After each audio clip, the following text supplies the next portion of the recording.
Consumers in supplements and wellness have had to become their own investigators and federal agents, walking through the supplement aisles, asking themselves, is this work? Is it safe to take? Is it effective? Does it actually work?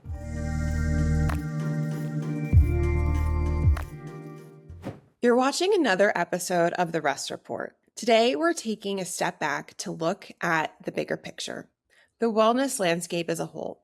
What's actually working, what's not working, what's just noise, and how we find our way back to health routines that are realistic, sustainable, and grounded in science. When you look at the wellness space today, it can feel really overwhelming and confusing.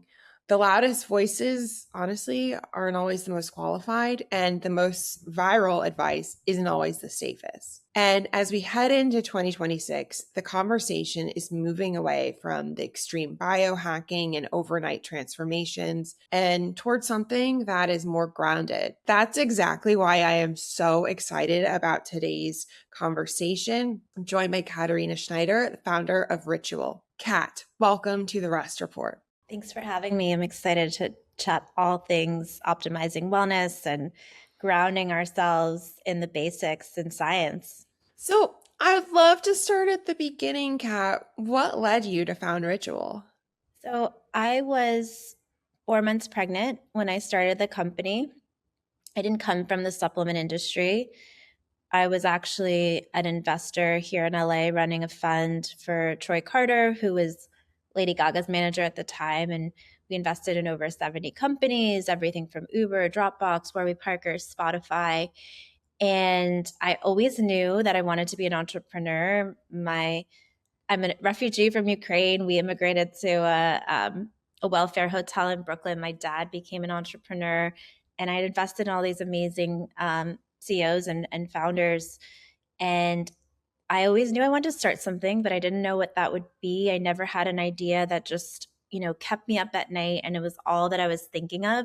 So when I got pregnant, I started looking at the supplement industry because I had to take a prenatal vitamin, and there was nothing that I really trusted for my health. And I looked at the industry in two ways: from a safety and efficacy perspective. Is this safe? Is it going to hurt me? And does it work? Especially during one of the most critical life stages, right? And there was nothing that met my standards. And fast forward today, we have the number one best-selling prenatal vitamin in the US and the only leading one that's clinically studied. Wow, that is an incredible story. And as a fellow founder in the maternal health space and now a mission-driven founder in the sleep space, I love your lived experience behind it. And honestly, I think that's the way to go when founding wellness companies. It's like you're starting from the source of truth. And I just have to say, side note, I really actually love Rituals. Your prenatal vitamins, they were the only ones that didn't get me sick when I was pregnant, which was just it's actually really hard to find. Yeah, I hear that a lot. It's really hard, and it's like you're already dealing with a lot of issues in pregnancy. You don't want to get sick from your vitamins, so very well done. So at BetterSleep, our mission has always been to help people sleep better in a way that feels genuinely supportive. We lean on evidence-based tools, behavioral science, and empathy with guided content that's led by psychologists and therapists. And now we have series like this, like the Rest Report, who are talking to real experts like yourself about real problems. And speaking about going deeper than quick fixes, you just published a book. It's so beautiful. Actually, I just have to share it. It's called Help Yourself. And I've been so looking forward to talking about it. It covers science-backed, practical approaches to nutrition, skincare, hydration, and the fundamentals. Why did you write this book and why now? So I've always been a fan of the wellness industry. I grew up in a little bit of an unusual way. My parents were into Ayurveda. We had a pressed juicer, a Norman Walker juicer growing up. My mom actually had breast cancer, and I went with her to a lot of different alternative wellness treatments and centers. I had a blood type diet before I even turned 20. And so I'd been on the other side of the wellness space, I would say the more, maybe the less researched side, the more someone would say maybe woo woo side. And starting Ritual, I became a lot more grounded in science. And I just felt like the industry just became so overwhelming. You know, as you said, the wellness has just had such a boom in the supplement industry. For instance, we've gone from 4,000 to over 100,000 supplements in the last 30 years without any major updates to regulation. And consumers in supplements and wellness have had to become their own investigators and federal agents, you know, walking through the supplement aisles, asking themselves, is this work? Is it safe to take? Is it effective? Does it actually work? And same with all the wellness trends. And as someone who's been surrounded by, you know, I'm an expert in some ways, but I've been surrounded by some of the leading experts when it comes to medicine, science, nutrition, and wellness. I wanted to help people navigate what I do think is a really important aspect of health in a really kind of foundational way, and cut through all the noise in a way that's also kind of practical, doesn't have to be really expensive. You don't need to invest in a $20 smoothie from you know where. Um, and really just, you know, dissect the things that I've learned and actually reference them with studies. That's brilliant. We need more of this. So thank you.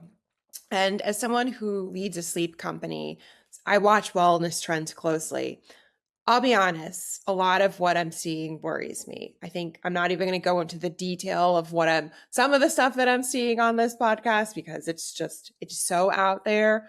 But like, just taking the sleep space, I mean, there's so much content right now about supplements, melatonin gummies. Like, there's just for your babies, for your cats, for your dogs. I mean, there's just so much out there and it's presented like a magic fix. And what often gets left out is the why behind it. Why does this ingredient work? Like, how does it interact with your body? Is it actually even addressing the root cause? And that's what I so appreciate about your approach, whether it's the Sleepy Time Elixir in your book or Rituals Magnesium. You don't just share what to take, you explain the science and the why behind the ingredients were chosen and how they work in the body and who they're actually for, which is really critical, who they are for, because they're not for everybody. And it feels like a lot less like chasing hacks and more like building real understanding. So my question for you is, from where you sit, what concerns you most about the current wellness landscape?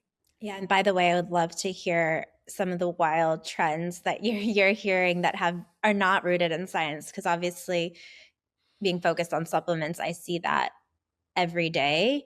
But it's more broadly in wellness as a whole, and especially in the sleep space, I think it's even harder to navigate, right? And when you look at the importance of getting good sleep, it's really rooted in some of the basics that a lot of us are missing. And then yet we reach for, you know, really expensive solutions. And it's like, how do we just fix the foundation of our health, of our nutrition, of, you know, the basics to get really good sleep and wellness in general. So that being said, the things that concern me the most in the supplement industry are really rooted in those two categories that I mentioned, that we've had to navigate as consumers as the industry has exploded, one being safety and the other being efficacy. On the safety side, I think consumers have had to navigate, is this safe for me? You know, is this going to hurt me? And I would say there's one way to look at supplements to see, you know, if if that's the case. I would say the certifications are a really good way for people to navigate the safety of supplements and not just take a brand's word for it. Never take a brand's word for it. Some of the certifications that I like to look for when shopping the supplement aisle are Clean Label Project, which tests for over 500 environmental toxins and contaminants, things like glyphosate and heavy metals. Heavy metals are a category we can talk about, a term that we could talk about for like an hour, that I'm super passionate about. There are no currently health protective measures when it comes to heavy metals in the space. Other certifications are USP, NSF is what's on the label is actually in the product. That seems wild, but especially in the sleep category, you mentioned melatonin. There's studies showing 9 out of 10 melatonin gummies are mislabeled. You hear anecdotally that people are waking up more tired than when they went to sleep, and taking really high doses of melatonin or not even realizing that they're really like loading it up as they're going to sleep. So that's really interesting. You really want to make sure what's on the label is there. And then on the science side and on the efficacy side, how do you actually know that your products are working? And that's what concerns me is this proliferation of the term clinically studied and science. I think that's being completely misused, especially in the last year or so. I think consumers are starting to care more about their products being science backed and clinically studied, but there's no really framework to understanding what that means. And so that's an area that I'm really passionate about. And at Ritual, we have 5 clinical studies under our belts, and we've invested in partnerships with leading universities and research facilities. And I would say when looking at supplements, sorry, I'm talking a lot, but I would say when looking at supplements to check efficacy and to understand more deeply what clinically studied means for a brand, there's really almost a pyramid that we look at Ritual, which is making sure the ingredients that are in the product are clinically studied and backed, and those dosages in the product match the dosages in the clinical study. That's like baseline. So oftentimes you'll have products that say, you know, we have magnesium, right? Or magnesium bisglycinate, but that doesn't even match the study that's shown for rest and relaxation, right? And so you can't actually make that claim. And you can't say this ingredient's clinically studied.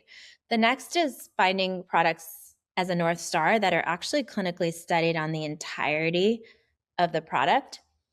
That's really important because you want to show how ingredients work together. Like you said, the population really matters. Does the population of the study look like me? Does it resemble who I am? Women are not small men.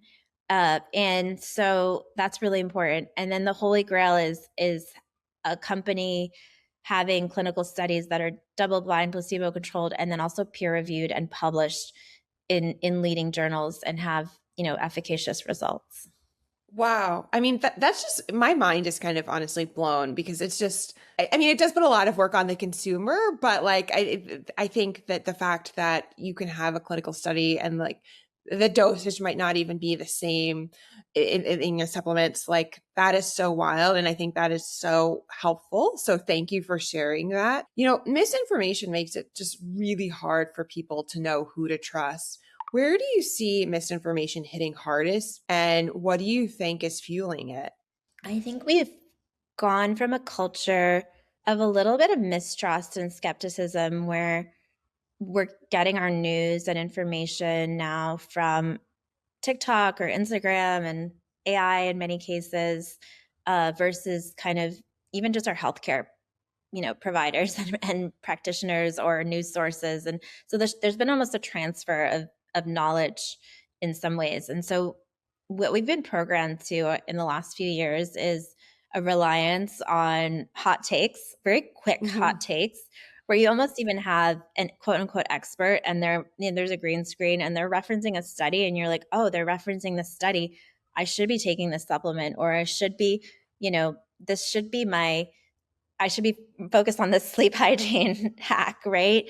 But when you like zoom out and you look at the study, a lot of these studies are on men. A lot of these studies are on rodents.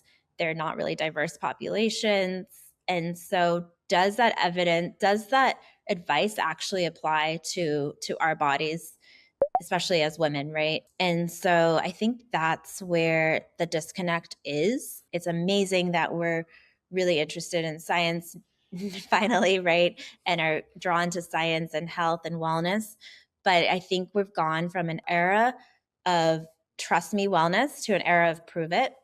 And I'm so excited for that. It feels like it's all coming together where it's coming ahead in some ways where I think consumers are now asking for the proof and and that's helping fuel their decision making. What you're saying makes so much sense. Like, I'm not a man, I'm not a rodent.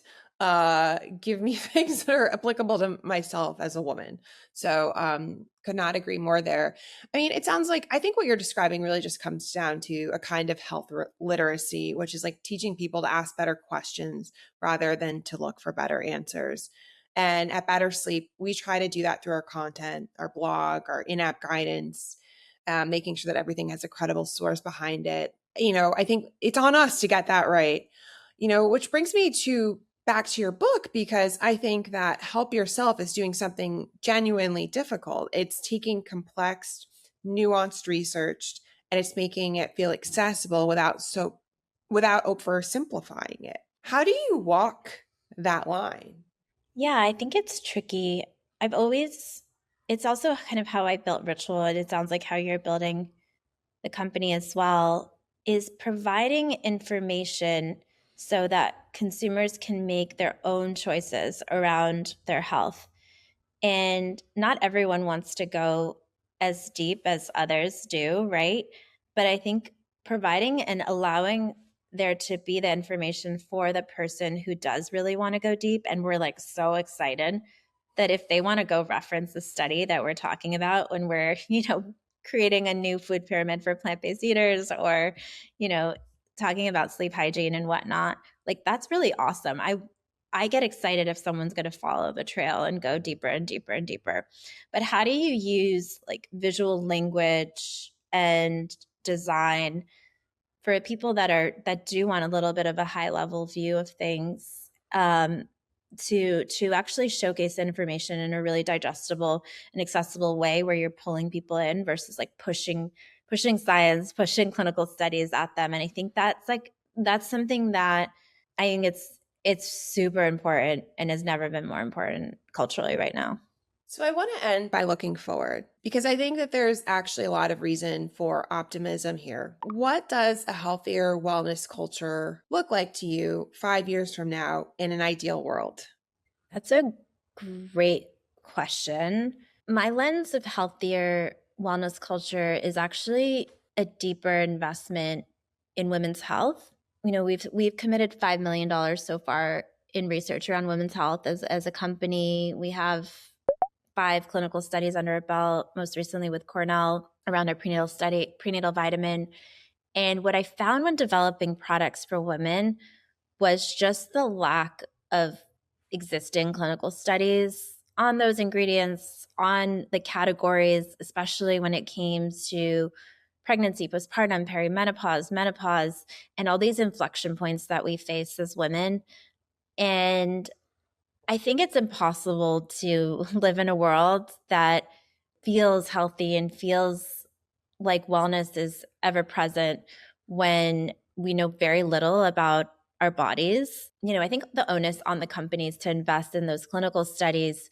So the future for me is a deeper investment in clinical studies so better products could actually exist out in the world. Obviously, there's been kind of a pullback in funding in NIH and around women's health. So it is really, I think, important for companies, especially companies leading women's health, to invest in that research themselves, and continue investing, because I have three girls, and I want to make sure that their future is bright, and there is a ton of options, a ton of body literacy and education around all the life stages that they're going to go through. So that's something, I'm deeply passionate about. I love it. I hope that that is our future too. And I mean, so many of the users are like, they're like you, they're like me. Like for me personally, I was struggling with a health issue for so many years after I gave birth. My son is 6 years old now. And for like the last 5 years, I've been struggling with the fact that I just couldn't sleep. Ultimately, last year, I found out that it's because I was anemic. And, that was after going to so many doctors, and they just like, they never gave me a blood test after pregnancy to think like, oh, maybe you lost a lot of blood in pregnancy, which is like, so on your point of women's health, it's like, yes, absolutely. I hope that we're focusing on that more. But for things like when you can't sleep, you just become desperate. And like as a mom, as a founder, I was desperate. For someone who is listening and who really feels overwhelmed, like they've tried everything, they don't know who to trust, they don't know where to start, and they're struggling with a health issue, what's your one piece of advice for them? Well, I think what happened to you is probably really connected to my health advice is going if you are struggling with a health issue, going to a healthcare professional is number one. I think a lot of times we don't, especially if we're dealing with serious issues, we don't actually know what's going on with our bodies. And a lot of times, it can be sometimes basic, like a deficiency in vitamin D or iron, and yet we invest in a cooling mattress or a sleep supplement. And my even though I'm selling supplements for a living, I'd rather people be healthy and understand their bodies and ultimately have longer term health than a quick fix. And I think that's really important. I think avoiding quick fixes, and if you are struggling with a health issue, I'm clearly not a healthcare professional, but I think going to your healthcare professional is critical. Maybe you're not struggling with a health issue, and maybe you already have great sleep, but you want even better sleep. I think that one thing that I learned, especially as we formulated two sleep products here at Ritual, is kind of how to navigate supplements in the sleep category. What we found, and I thought that magnesium was a really amazing supplement for sleep. It turns out that magnesium is really good for rest and relaxation of your muscles and your mind. And there's so many different types of magnesium, but there wasn't enough clinical evidence around magnesium and deep sleep and what I think people are connecting it to culturally. So that was interesting to me. It's actually how we formulated our magnesium supplement at Ritual. We actually layered in a clinical dose of tart cherry from Michigan, because the tart cherry is actually what had clinical studies around sleep. So the combination of something that does relax, has the potential to relax your muscles and your mind, with something that has a clinical evidence around sleep, has been really, really effective. And really proud of that product. I think additionally, we launched, we did launch a melatonin product. I know there's a lot of skepticism around that space, but it's just one of the most clinically studied ingredients when it comes to sleep, especially people that were dealing with severe sleep issues. And so we took a little bit of a different approach there, though. We looked at the studies out there, and a lot of people were taking, like you said, melatonin gummies. 9 out of 10 melatonin gummies were mislabeled. People were taking way too much melatonin at the beginning of the night, and then what we found was they were waking up in the middle of the night and then not being able to go back to sleep, and then waking up groggy or not rested. And so what we created is this bioseries melatonin. It's almost like I would say almost like microdosing throughout the night, but it has it mimics your body's release of melatonin, so that when we ran the clinical study with Exeter University, people actually woke up rested. And I thought that was really interesting. And I would say, like, I think like pick your player kind of thing there. Like, I don't think melatonin's for everybody. Personally, I take the magnesium product every night. I'll take the melatonin product when I'm traveling to adjust to like jet lag. But I couldn't take a high dose of melatonin at the top of the night. I would certainly wake up in the middle of the night if that was the case. Kat, I completely agree with you. I mean, I think that when you are really struggling, getting actual medical care is sometimes what's necessary. And what I would add to that is that sometimes, especially if you're a woman, it might take a couple of iterations. For me, it took like seeing 4 or 5 doctors to actually get to my root cause. And so if you really do feel like you're struggling, you know, I don't think that the expensive, the shiny solution is your answer. It's getting that medical help, just like you said. And if you don't get the answer on the first go, keep trying, because your health really matters. And really, that's one of the key things at Better Sleep that we really are trying to support people with. It's like at the end of the day, if you're really struggling, you need to connect with a medical specialist. And in the interim, it's like you can connect with the basics, which is like really what we try to help with at Better Sleep. It's clearing your mind. It's helping you sleep soundly. Building the foundations of good health through good sleep. And so I agree. If you are really struggling, there is help. Sometimes it's through medical advice. Sometimes it's through getting back to the basics. But everything that you're doing at Ritual is really similar to what we're doing here at Better Sleep and with our advisors and helping users get to the root cause of what they're struggling with. Kat, this conversation has been exactly what I hoped it would be: grounding, honest, and genuinely useful. Thank you for all of the work that you do and for bringing that same commitment to science and transparency to Ritual. Where can people find you to learn more? I always feel like the best place to learn more about Ritual is on ritual.com.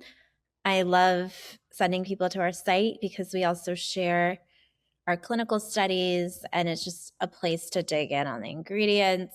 And then also, Ritual is sold nationwide and Target. We're also in Walmart and more recently on the West Coast in Costco. Whole Foods also nationwide, and on Amazon. So definitely easy to find us. And then the book is on Amazon, Help Yourself, and I hope you enjoy it. Thank you, Kat. This was just such a wonderful conversation, and I'm so grateful for your time and all of the wisdom that you shared with us. Thanks so much. And if you take one thing away from today, wellness does not have to be complicated. The basics done consistently are enough. Follow Better Sleep for more science-backed resources, subscribe to the Rest Report, and take good care of yourselves out there.